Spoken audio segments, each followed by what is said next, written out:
السلام علیکم ورحمۃ اللہ۔ الحمد للہ رب العالمین والصلاة والسلام علی سید المرسلین، اما بعد۔ میں ہوں حافظہ اسما نسیم اور آپ دیکھ رہے ہیں ام حسنین میڈیا نیٹ ورک۔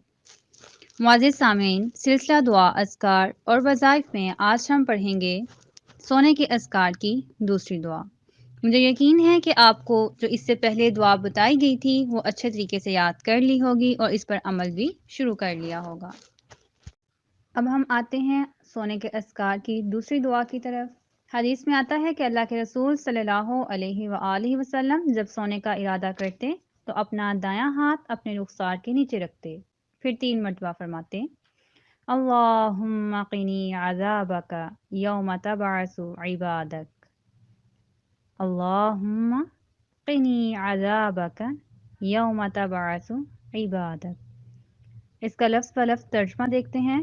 اللہم، اے اللہ، قنی، مجھے بچا لے، عذابک، اپنے عذاب سے، یوم، جس دن، تبعث، تو اپنے بندوں کو جمع کرے گا، تو اٹھائے گا، عبادک، اپنے بندوں کو۔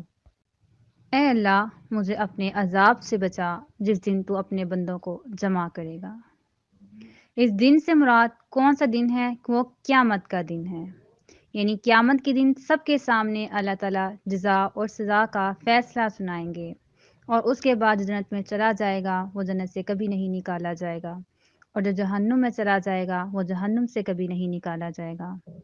اللہ تعالیٰ ہمیں اس دن کے عذاب سے، اس دن کے رسوائی سے ہمیں بچائے، آمین۔ معزز سامعین، یہ دعا اذکار اور وظائف کا جو سلسلہ ہم نے شروع کیا ہے یہ آپ کے لیے اور آپ کے جاننے والوں کے لیے ہے۔ اسے خود بھی لازمی سنا کریں اور یاد کیا کریں، اور یہ باتیں دوسروں تک لازمی پہنچایا کریں۔